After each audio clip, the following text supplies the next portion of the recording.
जो नई national education policy Bharat सरकार ने जारी की है उस पर अपनी राय रखने के लिए आया हूँ। देश को 34 साल से एक नई एजुकेशन पॉलिसी का इंतज़ार था और पिछले 5-6 साल से कई बार चर्चा सुनने में आ रही थी कि नई पॉलिसी बन रही है। उसके कुछ ड्राफ्ट्स, रफ ड्राफ्ट भी बीच में आए, फिर एक फाइनल ड्राफ्ट दिल्ली सरकार को भी मिला था, उस पर भी हमने अपनी टिप्पणियाँ दी थी और उस सब के बाद एक पॉलिसी सामने आई है। मोटे तौर पर देखें तो ये 54 पेज की पॉलिसी है, नई एजुकेशन पॉलिसी। ये एक अच्छा प्रोग्रेसिव डॉक्यूमेंट है, फॉरवर्ड लुकिंग डॉक्यूमेंट है, एक कह सकता हूँ मैं, जो आज की एजुकेशन सिस्टम की चुनौतियों को और उसके फ्लॉज को, उसकी खामियों को स्वीकार करता है।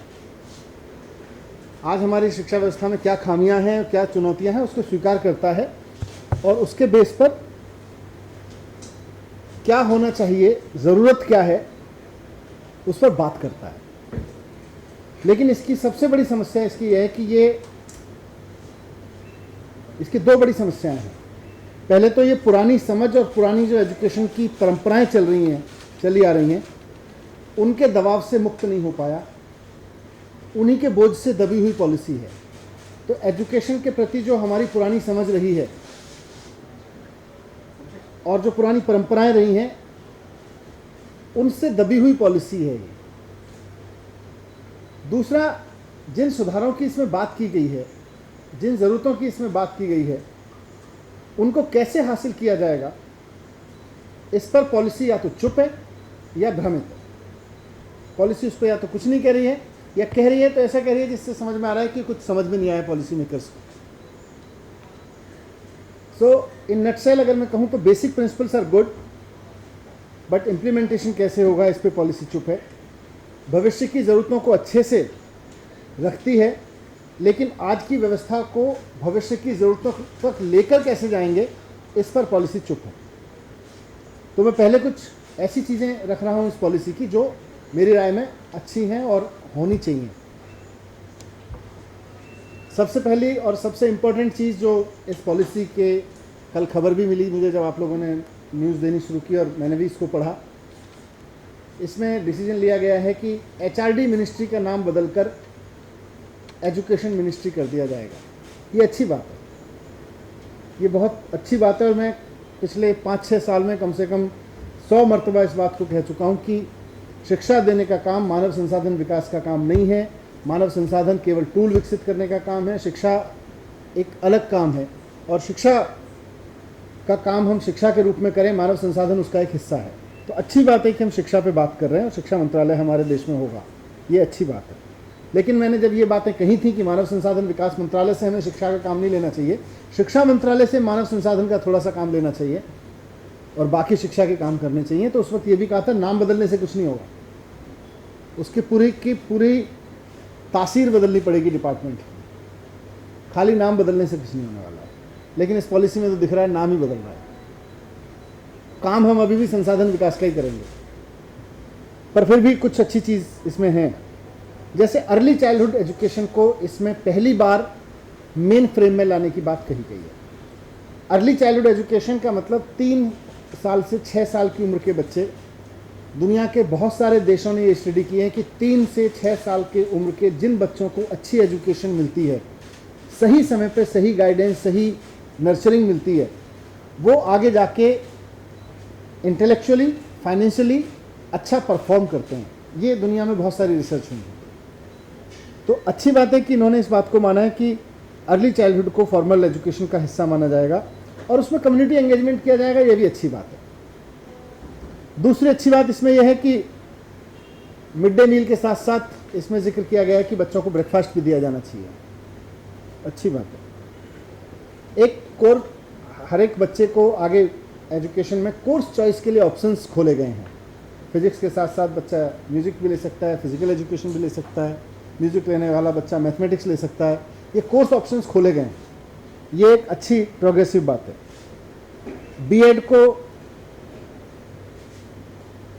हाँ, फाउंडेशन ईयर में जो पढ़ाई है, मतलब नर्सरी, केजी, पहली, दूसरी, तीसरी तक के जो क्लास की पढ़ाई है उसको फाउंडेशन ईयर बोलेंगे।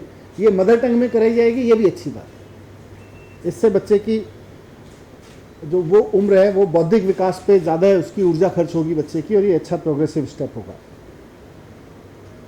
बीएड को 4 साल का है किया जा रहा है, और जो और ग्रेजुएशन वाले बच्चे हैं उनको भी ऑप्शंस दिए जाएंगे 2 साल के, 1 साल के बीएड करने के, वो भी अच्छी बात है।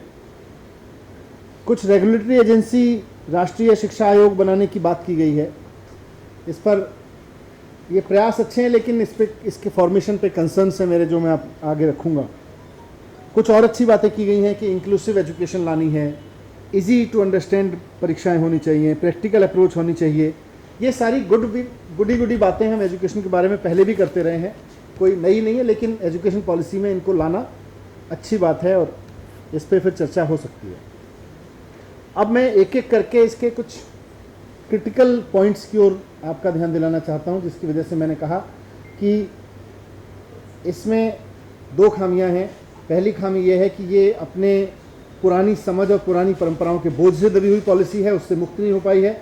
और दूसरा, जो भविष्य की ज़रूरतों की बात की करती है ये पॉलिसी, उन तक पहुंचाएगी कैसे शिक्षा व्यवस्था को, उसके बारे में गोलमोल है, चुप है या भ्रमित है।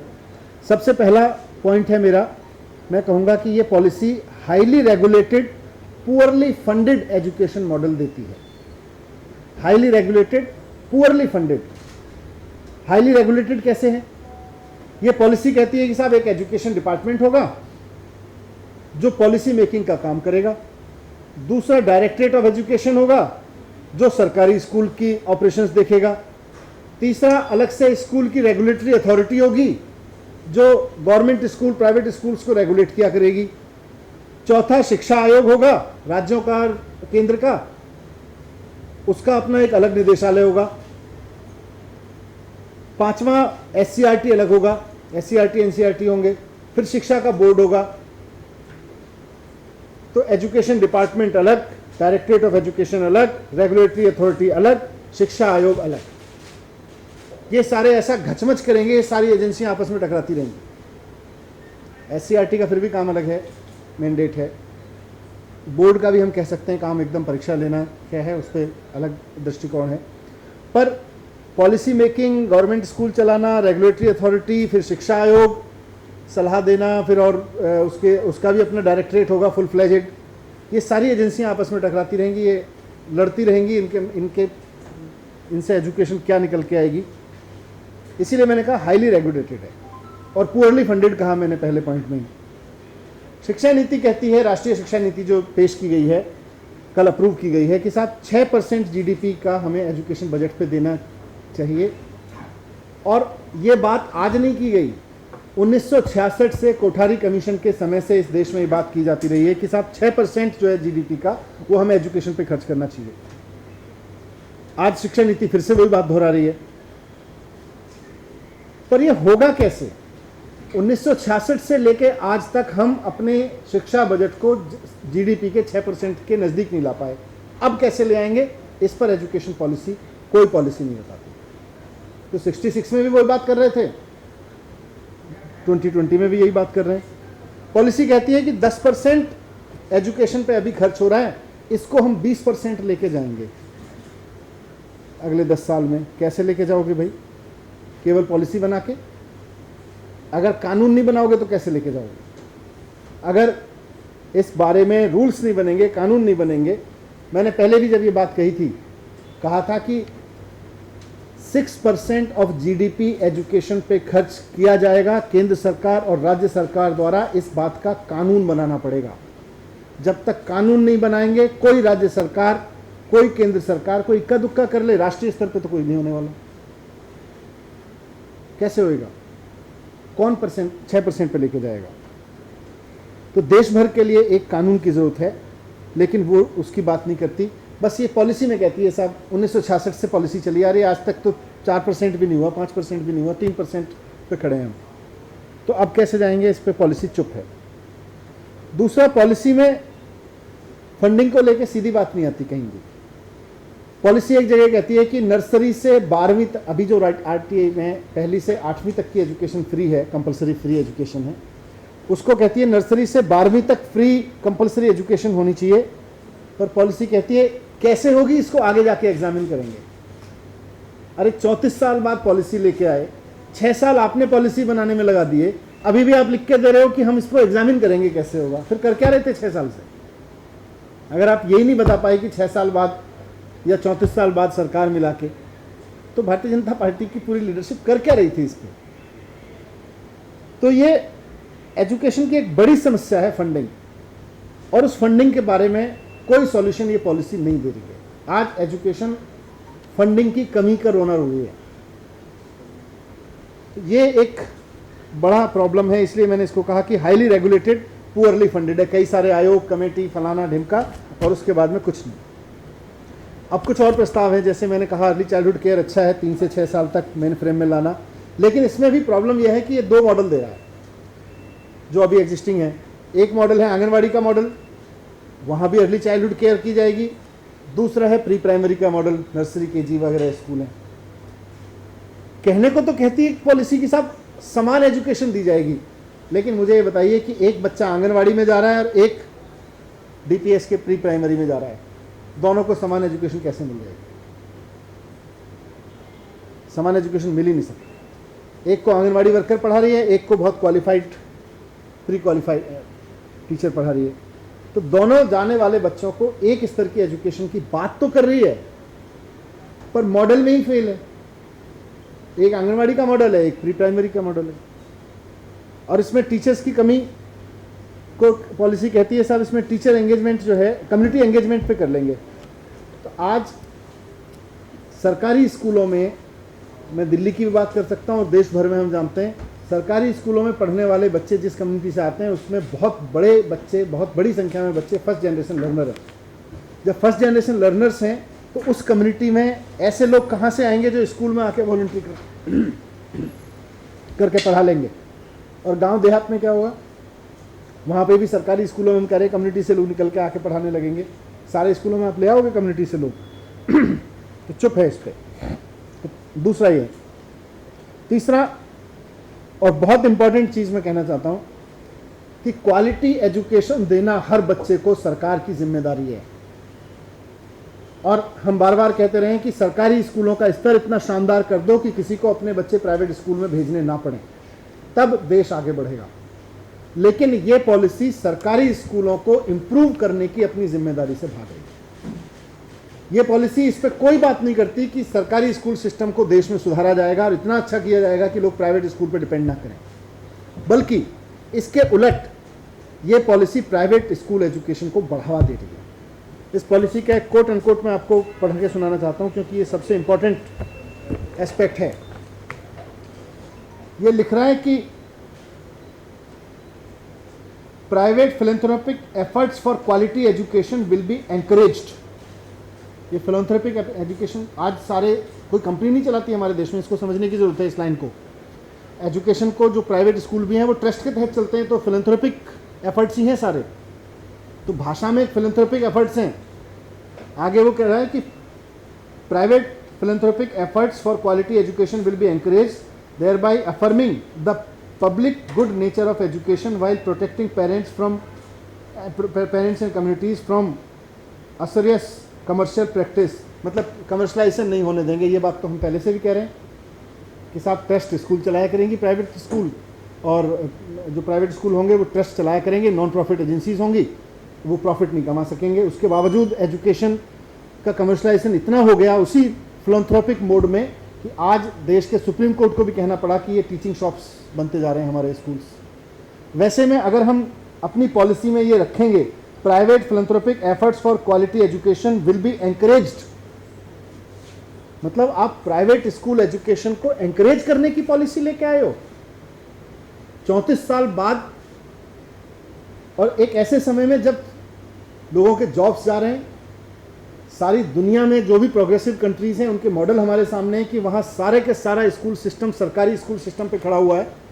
कुछ लोग प्राइवेट स्कूलों में अपने बच्चे को भेजते हैं मनमर्जी से, लेकिन हर बच्चे को सरकारी स्कूलों में क्वालिटी एजुकेशन मिलती है। आप उस जिम्मेदारी से भाग के क्वालिटी एजुकेशन के लिए प्राइवेट स्कूल पे लोगों को छोड़ना चाहते हो, ये इस एजुकेशन पॉलिसी का मुझे लगता है सबसे बड़ा फ्लॉ है, जो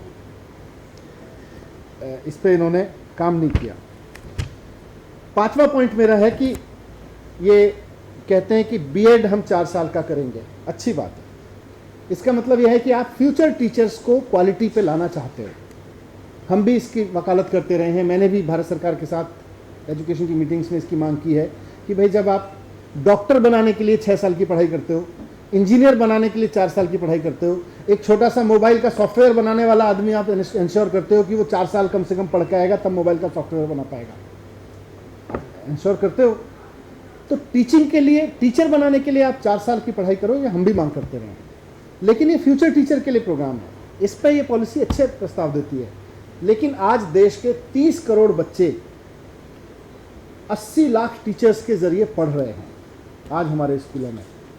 उन 80 लाख टीचर्स को इस पॉलिसी में अच्छी लिखी बातों, अच्छी विशफुल थिंकिंग्स को इंप्लीमेंट करने में कैसे लगाओगे, इस पॉलिसी में उसका कोई प्रोग्राम नहीं है। 80 लाख टीचर्स आज आपकी इन पॉलिसी की अच्छी बातों को इंप्लीमेंट करने की जिम्मेदारी उनके सर पे है।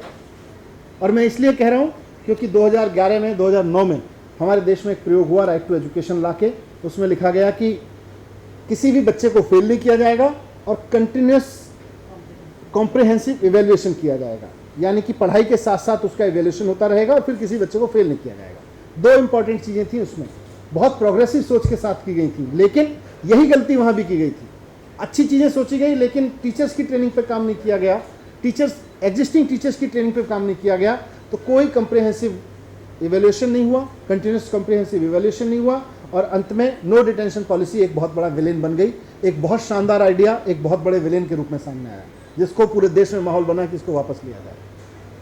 अगर आप 80 लाख टीचर्स के कंटिन्यूस उनकी क्वालिटी एनहेंसमेंट पे, उनके ट्रेनिंग्स पर, उनके एक्सपोजर पर काम नहीं करोगे और इसमें लिखी हुई अच्छी चीज़ों को इंप्लीमेंट कराने में उनकी ट्रेनिंग की व्यवस्था नहीं करोगे, आप फ्यूचर टीचर तो 4 साल बाद आना शुरू होगा जब आप लागू करोगे, उसके बाद फिर धीरे धीरे उनकी संख्या बढ़ेगी। तब तक ये 80,000 टीचर्स आपकी इन चीज़ों को कैसे इंप्लीमेंट करेंगे, उसका खाका आपने नहीं बनाया। इसीलिए मैंने कहा कि या तो पॉलिसी चुप है या भ्रमित है। फिर छठा पॉइंट मेरा है कि वोकेशनल को प्रमोट करेगी पॉलिसी, अच्छी बात है, हम भी कहते रहे वोकेशनल को, हमने तो वोकेशनल यूनिवर्सिटी बनाई है इस पर, लेकिन आज भी कर रहे हो वोकेशनल को प्रमोट, तो आप फिर आज सफल क्यों नहीं हो पा रहे? सफल इसलिए नहीं हो पा रहे क्योंकि वोकेशनल के सब्जेक्ट्स को आपने हायर एजुकेशन में सम्मान नहीं दिया। आज दिल्ली यूनिवर्सिटी के एडमिशन में वोकेशनल स्कूल में वोकेशनल सब्जेक्ट लेने वाले बच्चों का सब्जेक्ट कोई काउंटिंग नहीं है। स्कूलों में वोकेशनल सब्जेक्ट लेने वाला बच्चे को डीयू में कोई एडमिशन नहीं मिलता वोकेशनल सब्जेक्ट के आधार पर। फिर बच्चा क्यों वोकेशनल करेगा? तो मतलब वोकेशनल एजुकेशन को सम्मानित कैसे बनाओगे, बच्चे का आगे का एडमिशन का चेन कैसे खुलेगा, इस बारे में पूरी की पूरी पॉलिसी एकदम साइलेंट है कि वोकेशनल की आगे एडमिशन की चेन कैसे खुलेगी, जो एडमिशन का बड़ा बैरियर है उसको कैसे, उस रोड ब्लॉक को कैसे दूर करेगी, उस पर पॉलिसी कोई बात नहीं कहती। 7वां पॉइंट है बोर्ड एग्जाम।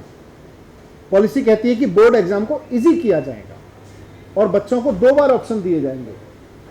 मुझे नहीं पता ये पॉलिसी मेकर्स को किसने समझाया कि बोर्ड एग्जाम को इजी करने की जरूरत है। एक्चुअली बोर्ड एग्जाम को वो इवेल्युएट करने की जरूरत है जो पढ़ाया जाना है। पेपर कड़ा होगा कि हल्का होगा, इस पे चर्चा पे आ गए, जबकि होना यह चाहिए था कि रटने की क्षमता की जगह समझने की क्षमता का मूल्यांकन करने की बात करते हैं। आज सारी की सारी परीक्षा प्रणाली रटने की क्षमता का मूल्यांकन करने पे लगी हुई है, बोर्ड भी उसी पे लगे हुए हैं। तो बोर्ड को रटने की क्षमता की जगह समझने की क्षमता का मूल्यांकन करने वाला बोर्ड कैसे बनाया जाएगा? अगर आप इस पे बात करते तो आप इजी और हार्ड का सवाल ही खत्म हो जाता।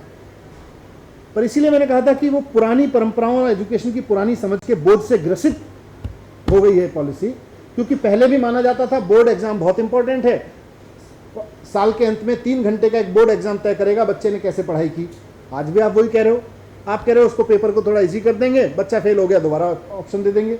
अरे बच्चा वो मांग रहा है, समाज वो मांग रहा है। आज दुनिया में एजुकेशन कैसे दी जा रही है, सोचा तो होता। उस पर पॉलिसी पूरी तरह से फेल है। मैं गोल भी नहीं कहूँगा, फेल है। इजी करने का कोई मतलब नहीं है। दुनिया भर में आज कंटिन्यूस इवोल्यूशन हो रहा है। बोर्ड एग्जाम का कोई मतलब नहीं रह गया, बोर्ड्स खत्म हो चुके हैं, लेकिन हम अभी भी बोर्ड एग्जाम पर अटके हुए हैं। ये एक बहुत बड़ा फ्लो है। 8वां पॉइंट मेरा यह है कि पॉलिसी कहती है नेशनल टेस्टिंग एजेंसी बनाई जाएगी, मतलब एनटीए। ये इसको ऐसे समझिए कि दूसरे देशों में एसएटी वगैरह एग्ज़ाम होते हैं, सेट वगैरह के एग्ज़ाम होते हैं। अच्छी बात है, नेशनल टेस्टिंग एजेंसी बनाओगे। अब एक बच्चा जो 12वीं करके आ रहा है, आप उसकी परीक्षा, वो कह रहे हैं फिर मल्टीपल एग्जाम नहीं होंगे, बहुत सारी यूनिवर्सिटीज़ के एंट्रेंस एग्जाम नहीं होंगे, अच्छी बात है। तो जब आप हायर एजुकेशन में एंट्रेंस के लिए नेशनल टेस्ट ले ही रहे हो, तो फिर बोर्ड किस लिए ले रहे हो? ये तो डुप्लीकेशन है। और बोर्ड का एग्जाम किस लिए? बोर्ड का एग्जाम खत्म कर दो। मुझे लगता है इस पर चिंतन किया जा सकता था, पर जैसा मैंने कहा कि एनटीए भी लेंगे, बोर्ड का एग्जाम भी लेंगे, पूरी तरह से कहीं कहीं कंफ्यूज नजर आती है पॉलिसी। 9वां पॉइंट मेरा हायर एजुकेशन के बारे में है। हालांकि हायर एजुकेशन को मैं और स्टडी करूंगा, जरूरत पड़ी तो फिर से आपके सामने आऊँगा हायर एजुकेशन के पॉइंट्स को लेके। पर फिर भी एक प्राइमा फेसी अध्ययन मैंने किया है, हमारी टीम ने किया है। हायर एजुकेशन में सबसे ज़्यादा जोर दिया गया है कि साहब multidisciplinary higher education institutes बनाएंगे, MDHEI, multidisciplinary higher education institutes. और ये कह रहे हैं कि अगले 15-20 साल में देश के सारे स्कूल, सारे कॉलेजेस, सारे यूनिवर्सिटीज़ को मल्टी डिसिप्लिनरी बना देंगे। आज का मॉडल क्या है ये समझ लीजिए। आज का मॉडल है, एक तरफ हमारे सामने दिल्ली यूनिवर्सिटी, जामिया, बनारस यूनिवर्सिटी और देश की बहुत तमाम यूनिवर्सिटीज़ हैं। ऐसी यूनिवर्सिटीज़ हैं, IP यूनिवर्सिटी है दिल्ली की, मल्टी डिसिप्लिनरी यूनिवर्सिटीज़ हैं। उसमें MBA भी कराते हो, इंजीनियरिंग भी कराते हो, इकोनॉमिक्स में भी कराते हो, बहुत सारे अलग अलग आर्ट्स के कोर्स भी कराते हो, सब कुछ। आज लेकिन स्पेसिफिक यूनिवर्सिटीज़ भी हैं, DTU भी है, IIT भी है। अब आप क्या कह रहे हो? देश के सारे कॉलेजेस और यूनिवर्सिटीज़ को मल्टी डिसिप्लिनरी बनाएंगे, मैंडेटरी। यहाँ भूल कर रही है पॉलिसी। दोनों चीज़ों की ज़रूरत है, मल्टी डिसिप्लिनरी की भी ज़रूरत है। आप मल्टी डिसिप्लिनरी यूनिवर्सिटीज़ और कॉलेजेस को और रिच करो, उनकी संख्या बढ़ाओ, लेकिन ये स्पेसिफिक यूनिवर्सिटीज़ हैं, इनको बर्बाद मत करो। आप कह रहे हो कि IITs में तो हम एक्टिंग भी सिखाएंगे और FTII में इंजीनियर भी पैदा करेंगे, ये कैसे होगा? फिल्म ट्रेनिंग इंस्टीट्यूट एक्टर्स देता रहा है देश को, IIT देश के इंजीनियर्स देता रहा है। आप कह रहे हो सबको मल्टी डिसिप्लिनरी बना देंगे, तो IIT में एक्टिंग सीखा करेंगे लोग आके, और FTII में जाके लोग इंजीनियरिंग सीखा करेंगे। सेक्टर स्पेसिफिक यूनिवर्सिटीज़ और कॉलेजेस की दुनिया भर में इंपॉर्टेंस है।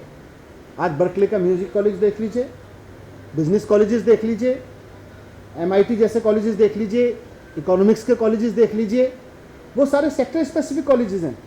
हम पता नहीं किस रोमांटिज्म में आ गए मल्टी डिसिप्लिनरी के, कि सारा कुछ अरे मल्टी डिसिप्लिनरी की अपनी इंपॉर्टेंस है, आप करिए और अच्छा करिए, अभी भी एग्जिस्टिंग है। लेकिन जो सेक्टर स्पेसिफिक कॉलेजेस यूनिवर्सिटीज़ हैं, उनको तो बर्बाद मत करिए। ऐसा कैसे होगा कि IIT दिल्ली में कल जाके एक्टिंग की क्लास शुरू हो जाएगी और FTII में जाके इंजीनियरिंग की क्लास शुरू हो जाएगी, IIM में जाके मेडिकल की क्लास शुरू हो जाएगी और एम्स में आके बिजनेस मैनेजमेंट सिखाया जाएगा? तो ये तो बर्बाद कर देगा। इस देश में प्रतिभाओं को निकालने का काम किया इन संस्थानों ने, बड़े बड़े सेक्टर स्पेसिफिक संस्थानों ने। अगर हम अपने इस रोमांटिसिज्म में इनको बर्बाद कर देंगे तो कैसे काम चलेगा? ये क्या विजन है पॉलिसी में? ये तो इसीलिए मैंने कहा कि कई जगह भ्रमित है। दूसरा, मैंने BVOC के लिए कहा, एक जगह पॉलिसी बात करती है BVOC की, वोकेशनल एजुकेशन की कई जगह बात करती है, लेकिन आज बच्चा BVOC में नहीं जाना चाहता। हमने भी 9 कॉलेज शुरू किए BVOC के, नहीं जाना चाहता बच्चा, कम बच्चे जाना चाहते। क्यों नहीं जाना चाहता? मैंने पता किया, बोला साहब क्या करेंगे जाके? देश भर में नौकरियों के जो रिक्रूटमेंट रूल्स हैं, RRs हैं, उसमें BVOC की कोई मान्यता नहीं है। आज एक BVOC करने वाला बच्चा IAS का नहीं बन सकता। आप कहने को तो कहते हो बैचलर ऑफ वोकेशनल, प्रधानमंत्री जी स्किल इंडिया और वोकेशनल की बात करते हैं, पॉलिसी कहती है साहब BVOC को बढ़ाएंगे, हम वोकेशनल को बढ़ाएंगे। लेकिन अगर एक BVOC करने वाला बच्चा, वोकेशनल में बैचलर की डिग्री लेने वाला बच्चा, अगर आप उसको कहोगे नहीं जी तुम बैचलर तो हो, पर वो वाले नहीं हो जिसको हम IAS बना सकते हैं, वो वाले नहीं हो जिसको हम UPSC एग्जाम दिला सकते हैं, फिर काहे को बढ़ावा दे रहे हो यार? किसको आप भ्रमित करने की कोशिश कर रहे हो?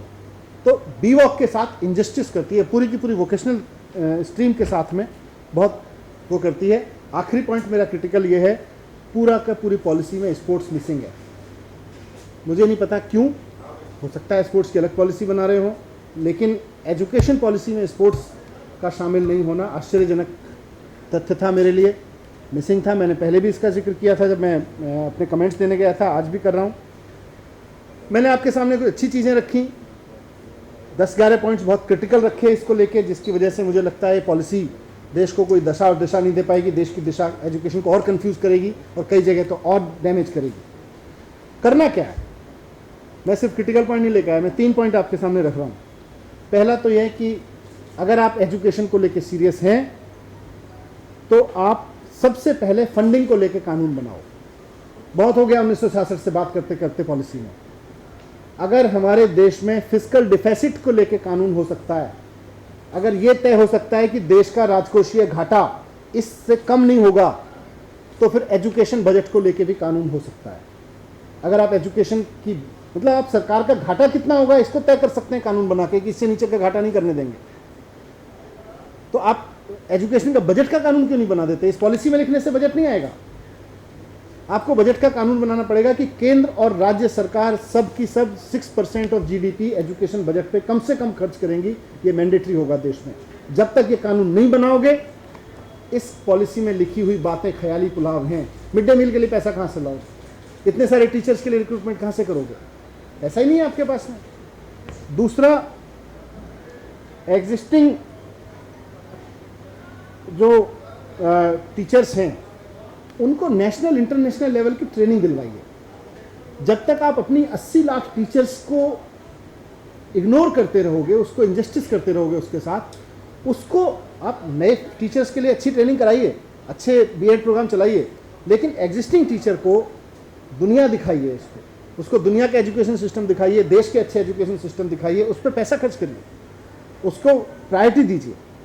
अच्छी चीज़ें और अच्छी चीज़ें दुनिया मतलब जो अच्छे एजुकेशन प्रैक्टिसेस दुनिया भर में हो रही हैं, उनको अगर आप समझना चाहते हैं तो अपने टीचर को भेजिए वहाँ।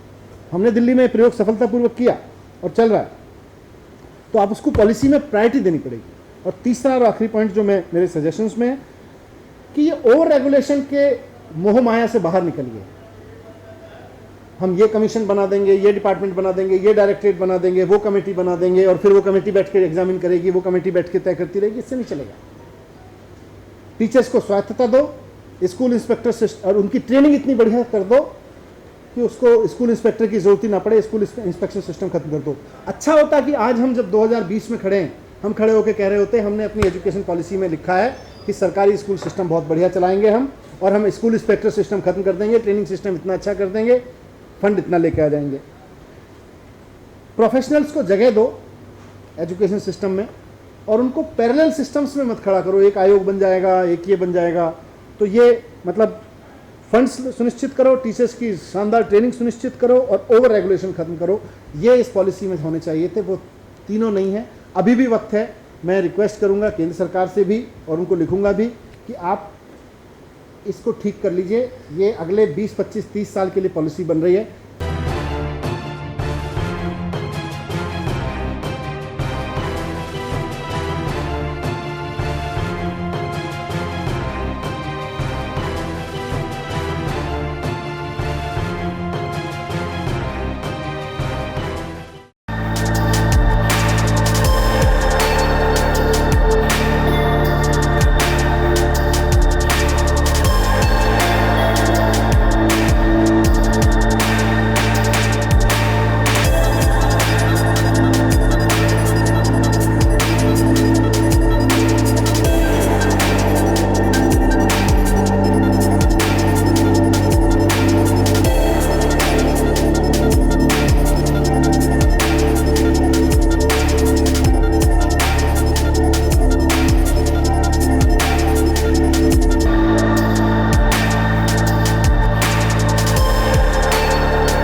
Download Tarang online radio app from Google Play Store.